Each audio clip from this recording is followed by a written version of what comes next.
Welcome to this ASP.NET video tour of master pages and site navigation. Master pages are used to control the overall design of your site. Multiple child or content pages will inherit this visual design, and by editing the master page, it automatically updates all the content pages that use it. Master pages are also a good spot to place the new site navigation controls. We're going to cover that towards the end of this video. Well, master pages are a pretty simple concept to master. Let's start by creating a sample site, master pages, and what we'll do, let's ignore the default page for a minute. We'll go and create a master page, and for all intents and purposes it looks like a regular HTML page, but remember, this page will be used as the overall template for all the rest of the child pages. And so as we go, I'm also going to give you a demonstration or show you a lot of the new features of the HTML editor. So let's give ourselves a title, Master Pages Demo, and that title will be used by all of our pages. I'm going to import some existing images and files into our project. So let me go ahead and do that. I have these in my documents, images. I have a couple of pictures that we're going to use, as well as a style sheet. So style sheets, this is a great spot to add that, so all of our pages will inherit that simple style sheet. I could also go and make changes to styles, which I'll be doing, showing a couple different ways. Here's a nice feature for the HTML editor, the document outline. That's this guy right here.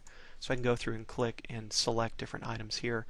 Let's say I want to change some of the body styles, like I want the left margin of 0 and the top margin of 0. This will make my page snap to the very top left corner of the browser. Then as we get down here, we notice this control here called the content placeholder. If we go to the design mode, you'll see the content placeholder. This will be where the child pages put their content. I don't want it here yet because it kind of gets in the way of my overall master page design. So I'll just delete it. We'll add it back shortly. So now I have a simple blank page with nothing but a title and the style sheet. Let's start by inserting a table. This table structure will mimic our overall site design. Now it's kind of strange. I have a top, and up here is where I'll put some kind of site header information, and here I'll have a footer, and in the middle is where the menu and the content will go. Now that's not a lot of space for content, so let's go ahead and change that. I'm going to drop the content placeholder in. We'll see how that works again shortly. Let me make a few more changes here. We don't need this much space for the footer, so I'll put something a little more reasonable here. Copyright Alt 0169 gives you the copyright symbol. It's a good thing to remember. Master some company. And let's see, over here in the menu area, why don't we change a couple styles. First, we'll align that to the top of that little square, and let's change the background color to light gray. And finally, I'll give it, I want to make sure it's a minimum of 300 pixels, or set it right to 300. Okay, that's better. Now up in the header area, some of the new table design features, as you saw, we were able to insert a table, but from here you can insert another row. So I have another row right above where I can, I don't know, let's go change the style here. I'll make the background a darker color, and to make it look interesting, we'll change the bottom edge to a solid color. Let's make it thick. Make this olive. Okay. And finally, in this row right here, let's insert a cell to our left, and this will nicely align above our menu. There's where I will put this home picture, and I need to change the style in that cell as well and have it align so it's centered. So the horizontal alignment centered. Good. And I'll be making a few more tweaks as we go. So I also have a little picture I can put up at the top, and we'll put something else here next to the picture shortly when I get to show you some other features here. And finally, we'll have a header, Master Pages Demo. Okay, well, let's see what this looks like. Well, we can't actually look at it. Even though it looks like HTML, it has this strange master syntax there at the end. We need a child page for it. There's a couple ways to do that. I can use the existing default page that was created when we had our site first built, and to kind of attach an existing page to that master page, we simply delete everything. Then go up here and start, and then we wire it up to the master page file equals master page.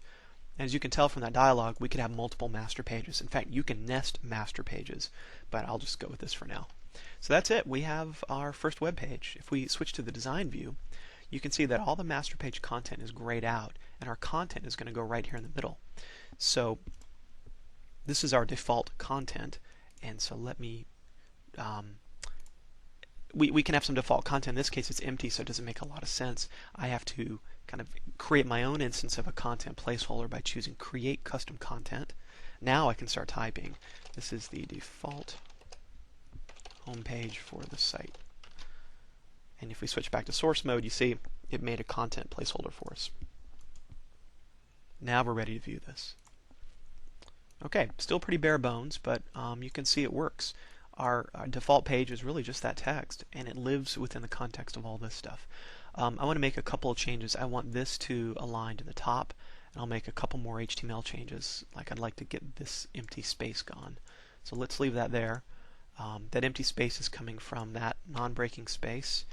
And if I want to align this cell to the top, I go to the text and make the vertical line to top. I also know from experience I'm going to have to change this master pages demo right there by setting the column span to 1 and height equal to 100%. I'm sorry, width equal to 100%. Now if we go back here and hit refresh, we should get rid of that empty space, and that's looking better. Couple more quick changes. I want to put, well, that's too narrow, but we'll fix that in a minute. I want to have a nice little line here separating the master page area from here. Now remember earlier I showed you this thing at the bottom down here. When I click the master page demo area, you can see I'm really inside the H2 tag. I want to be inside the TR tag because that's the table row. For that table row, I select that. Then I can go to the properties style section and go and modify the edges like I did earlier, and go to the bottom, make it a solid thin line, and set that color equal to like this, like the silver color. So using this little piece here at the bottom allows you to narrow in and select exactly the kind of row or content that you want. Now when I hit refresh, I should have that little line. That's looking better. Finally, we need a menu. So this is pretty cool. We're going to switch now out of kind of master page demo and HTML creation into the new navigation features of ASP.NET 2.0. So if I collapse this, you can see over here on the navigation side we have 3 new server controls: the sitemap path, a menu, and a tree view. These all rely on a sitemap description of what your site looks like, so some kind of hierarchical representation in XML of what your site looks like.